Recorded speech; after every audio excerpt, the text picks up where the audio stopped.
It's baby bird season. The last time I was out at this Heron Rookery, 5 weeks ago, in these two nests, there were adults tending to eggs. 5 weeks later, 5 chicks. These are some big babies. These young great blue herons are almost full-sized already, and it's only taken them 5 weeks or less.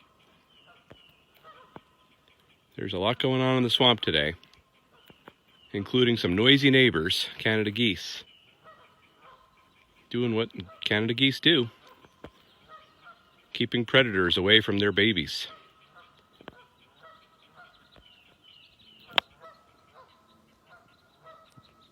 A flock of red crossbills overhead. That's a rare treat for this area this time of the year.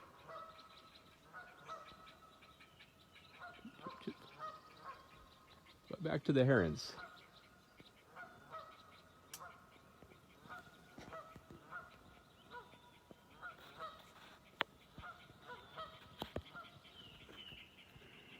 Let's see. This looks like an adult. This bird has those long feather plumes hanging from its midsection. It has a longer orange bill and a black wing patch that you may be able to see. What's going on with the geese, though? Let's see. They're flying off after something. Well, good riddance anyway. Now it's a little bit quieter. So good morning, everybody. I'm Phil Brown with New Hampshire Audubon. I'm back at a beaver swamp near my house, where I've been watching great blue herons and another surprise nesting bird that I'll show you in a moment. Been watching them since early April, watching them establish their territories in this beaver swamp.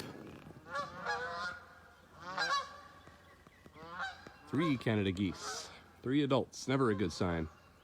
There's probably a little bit of a squabble going on. So, beaver swamps are fairly ubiquitous habitat types in this part of the world. We're lucky to share space with beavers. They provide a lot of excellent habitat and foraging areas for breeding birds that are all around us in New Hampshire this time of the year, midsummer. I'm going to pan over to see the other interesting nest that I was alluding to. And if you have a keen ear, maybe you're hearing the bird now.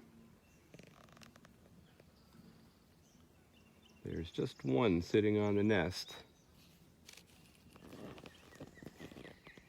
That's it calling now. Here we go. It's a big stick nest on the top of a dead snag, a dead tree, made of large sticks, several feet across, several feet deep. The bird has a white head, but it's not a bald eagle. This is an osprey, and you can tell it's an osprey. If you see that head, it has a brown stripe going through. That's it calling there. The brown stripe that starts behind the eye and extends to the back of the neck. There it is, facing to the right now. Out to the right, just a couple of feet of that bird, is a common grackle wagging its tail, a dark bird. Perhaps the reason for the agitation. So I just took a quick peek out there at the nest, and I don't see any babies right now. It's mid-June. By now, I think I would have seen some young at this point. However, it takes ospreys a little bit longer than some of the other birds around here. So ospreys have arrived back on their territories in early to mid-April mostly.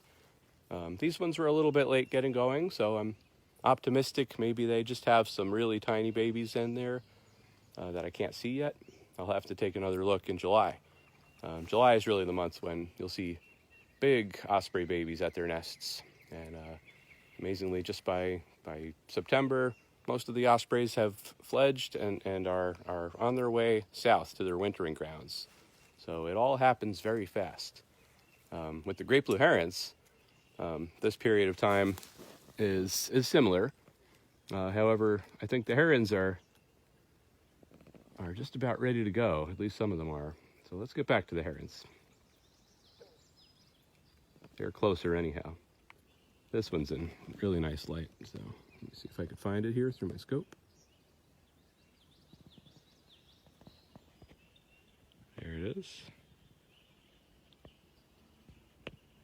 Just one chick in this nest,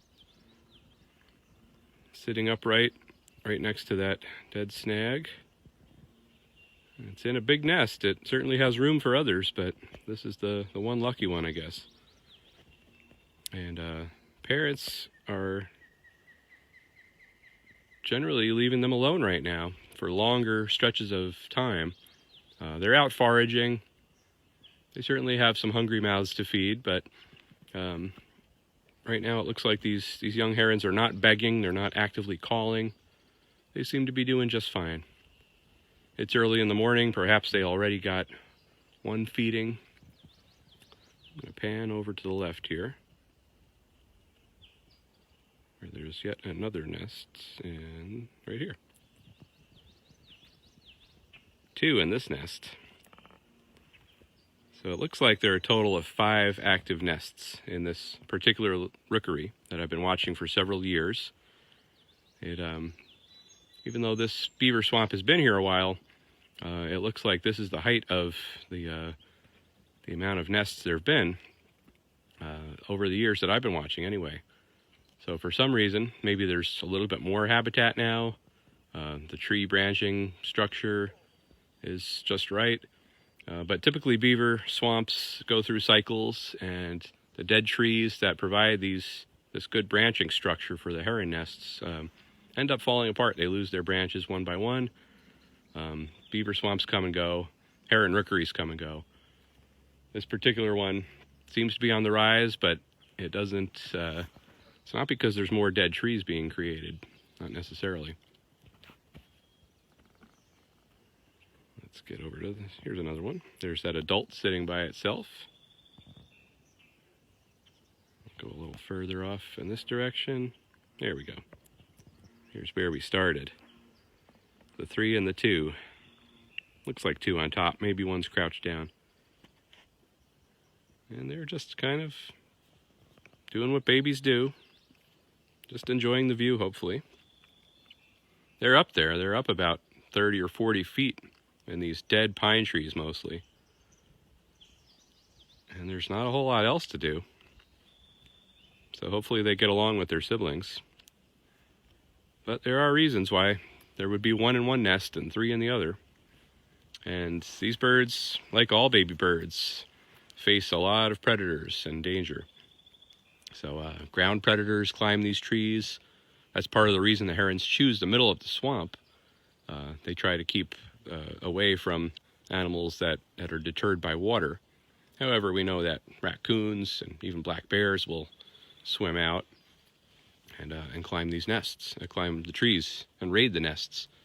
So they'll eat the eggs, they'll eat the nestlings, and then there are the aerial predators, birds that go after eggs. It could be crows.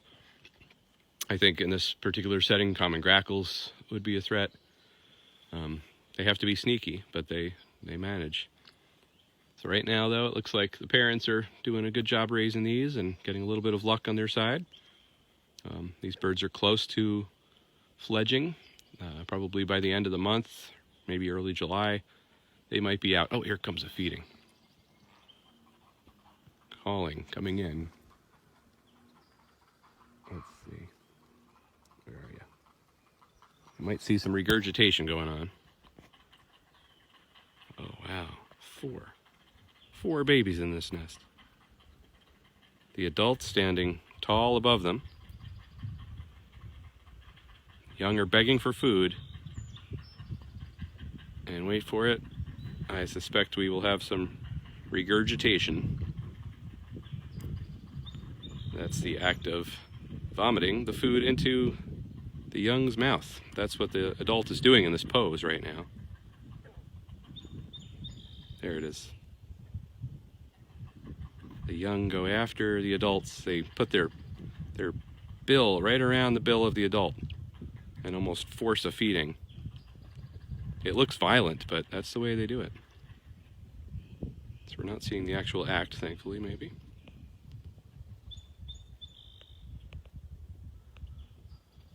So there's likely a fishy meal that's been partially digested by the adult heron,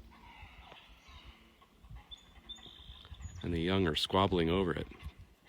Wow, 4 young great blue herons in that little flimsy nest. Now they're noisy.